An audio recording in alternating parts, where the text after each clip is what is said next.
2, 1. Hey, guys, Altavis Pelzer here.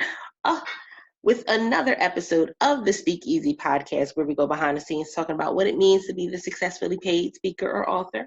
I am your host, Altavis Pelzer, your voice manager.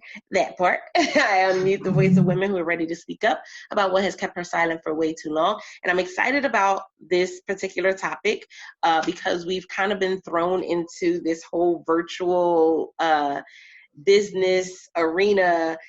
Even though we know that, e-commerce has definitely been skyrocketing and pushing through borders and barriers like astronomically when we think about Amazon and some of these other online companies, when we think about being, having no physical building, but having Uber and all these other things, right? But there's something that we need to discuss, because a lot of times people are attempting to do it without having that launch pad. And that launch pad is, what is your strategy? Who is your go-to person for X, Y, and Z? What are you? We'll get in a little deeper today when we talk to today's guest. So I'm super excited to have our guest in today. Good morning. Good morning. Thank you for having me. So I want you to let the Speakeasy podcast listeners know a little bit about yourself, and then we'll dive right into today's topic.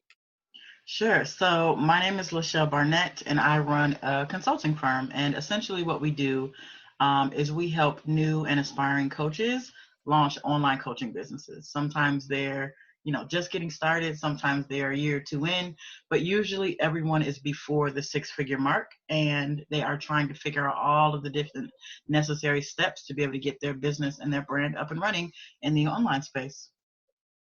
So let's dive right into it, because right now the online space is amazing. Like we see and hear companies going and making $1 million in 4 minutes. And I mean, just, the things are just like hitting us at a high speed. Yeah. So what is the first thing to look at when we're saying, you know what, I think I want to either take my business online or start building a business online? Yeah, so I think the first step is really 2 parts. So one is understanding your gift, right? A lot of times we are multi-passionate and multi-gifted, and you really want to hone in, what's the thing that I want to do? If you're new, right, then you're trying to figure out which one of my experiences, what part of my expertise do I want to build a business around? If you are not new, but you're maybe newer to the online space, maybe you've had an offline side hustle or an offline business and you're newer to the online space, then you want to start looking at, well, what kind of business do I want to build, right? So I focus on coaching businesses, right? So people who want to run coaching programs, group, individual, one-on-one, all that kind of stuff. But there are lots of different models even in the online space, right? So e-commerce would be a completely different business model than a coaching, right? Digital products, if you're doing 100% digital products, would be different than e-commerce, and it would be different than coaching.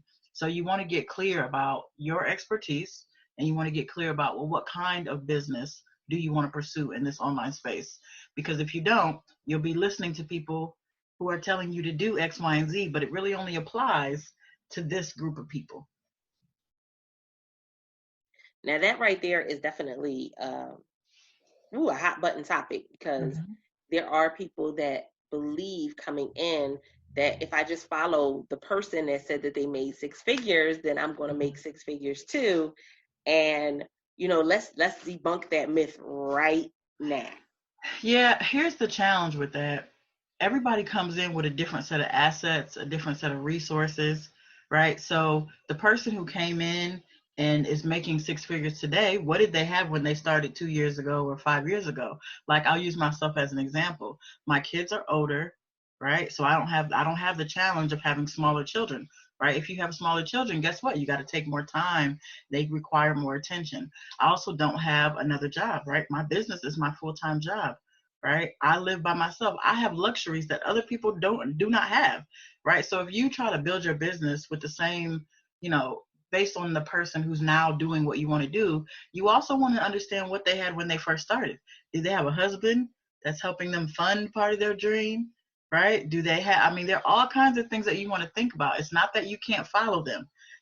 Context is everything, right? Context matters. And so it does matter. And I think one of the biggest things that I think is, at least in the coaching realm, that people kind of get stuck around when it comes to following coaches and investing and all of that, is a lot of the coaches that are big time coaches, like millionaire coaches, they aren't really suited for the person just getting started.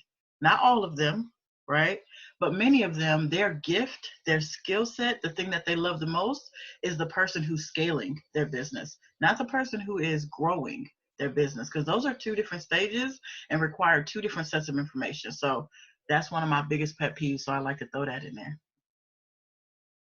And let's talk about this as well, because everyone coming in is not meant, or not really supposed to be a coach, because there are different, avenues and arenas coming in, but everybody hears the word coach and they just naturally gravitate towards that.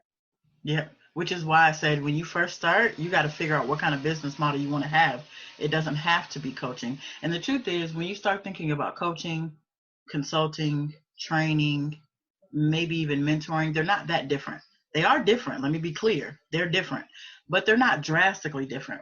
When you're operating at a high level, you move in and out of each one of these, right? As a coach, sometimes you're mentoring and sometimes you're consulting and sometimes you're just straight coach, but you want to know what your primary gift is so you can stay in that lane as much as humanly possible. That part. So what brought you into wanting to do this, especially doing it full time? Mm-hmm. Yeah, full time's a whole nother, listen, it's a whole situation. It takes some getting used to from a monetary standpoint and managing your cash flow and all of that. But the truth be told, when I first started my business, I didn't know what I wanted to do. I did not have any idea of wanting to be a coach. I didn't even know that online coaching was a thing. It wasn't until kind of how my journey started is I was running a business prior to this. It was on the nonprofit side though. And when that nonprofit, we decided to close it down, the thing I only knew was, okay, this time around, I want a profitable business because we were not profitable as a nonprofit, right? We made money, but we weren't profitable. Know the difference, okay? And I wanted a business that had impact. Income and impact were my non-negotiables. Everything else was like, I don't really know. But what I decided, I started going to conferences and hiring coaches and reading books and, all the things that you do to figure out, for me, it was figuring out how do I run a profitable business. And at the end of that, I had spent so much money. I had spent so much time. I had spent so much energy. And I was like, there has got to be an easier way than me spending 6 months of my life learning and wasting money and all of it. So I decided, you know what, I can coach people around the startup phase. A lot of people don't like startup. A lot of people, from a coaching standpoint, a lot of people like the people who are already making money, right? But I particularly like the people who are just getting started, and it stems from my own journey, right? It stems from the fact that I wasted a lot of time, money, and energy, and most of us who are coaching are using our own experiences as the passion part. Now, you need to bring something more than passion. Let me be very clear. You also need to have expertise, because I see some people who are building businesses just off passion, which is not a good look.